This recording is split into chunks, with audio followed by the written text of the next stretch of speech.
There we go. So the horse charm, we're going to connect the three textures that we have right here. It's very simple. You just drag and drop the base color into the albedo map.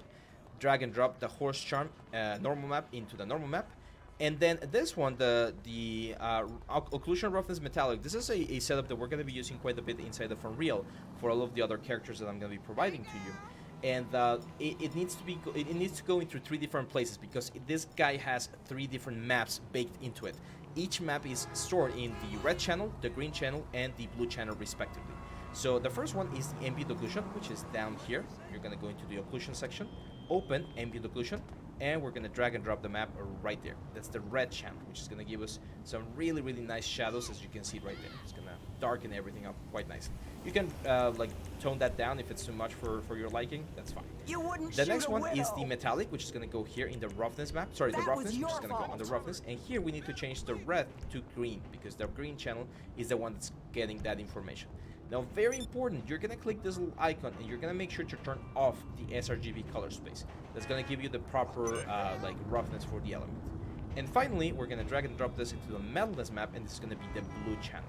And as you can see, it's going to give us this very nice looking metallic effect, like an old bronze metal with a little bit of rust and stuff.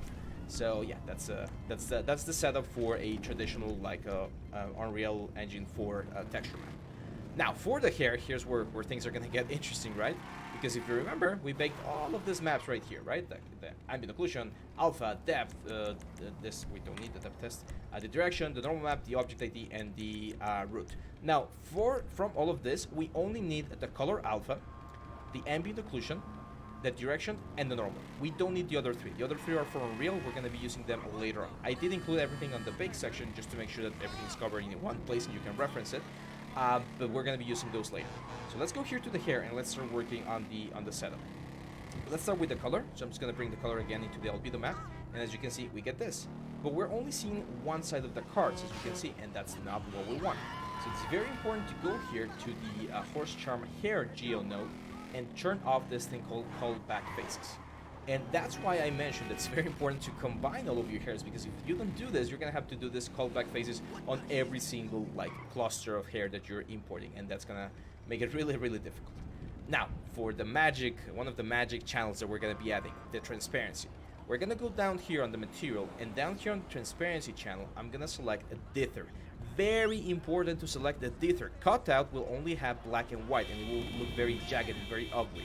Dither is what we want because we're gonna get a soft, smooth transition. So I'm gonna say dither, and immediately, as you can see, we're getting a very nice cut there for the hairs. Now, still not looking quite nice, right? I mean, we have a lot of reflections, and things are not looking as smooth as they looked in Maya. And Maya looks like it looked really realistic, if you remember. Looked quite nice, even though it's only the Lambert channel or the diffuse channel. Here, not so much. So let's start adding the stuff. The first one we're gonna add, or that I like to add, is the normal map, because as you can see, once we add the normal map, things are gonna punch a little bit more. Look at the difference there. It's very subtle. It's very, very subtle, but it adds a lot of depth. Look at this side over here, and it breaks the glossiness. It's gonna break the glossiness, and it's gonna make the hair look a lot nicer. So that one, very important, the normal map.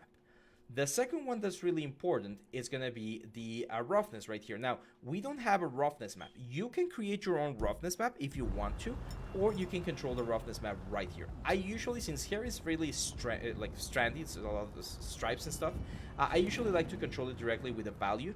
But if you want to do like a great map, you can also change this. I'm going to bring the roughness down because I really want this hair to be quite rough.